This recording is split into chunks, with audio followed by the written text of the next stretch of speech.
वाल्मिकरांच्या सर्व गँगवर मोका लावा. अजित पवारांच्या भेटीनंतर सुरेश धस यांची मागणी. धनंजय मुंडेंच्या राजीनाम्याची मागणी केली नसल्याचंही स्पष्ट. संतोष देशमुख कुटुंबीय आणि मुख्यमंत्र्यांमध्ये जवळपास 45 मिनिट चर्चा. एसआयटी मध्ये बदल करण्याचे मुख्यमंत्र्यांचे तात्काळ आदेश.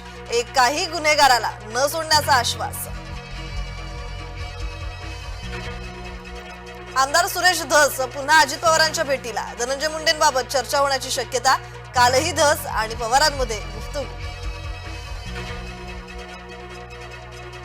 पुण्याच्या आयटी कंपनीतील युवतीवर धारधार शस्त्रानं वार. हल्ल्यात शुभदा पोदारेचा मृत्यू. आयटी कंपनीच्या पार्किंगमध्ये सहकार्याकडून हत्या.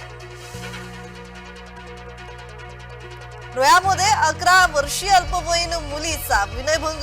जाब विचारायला गेलेल्या नातेवाईकांना आरोपीकडून मारहाण. आरोपींवर गुन्हा दाखल.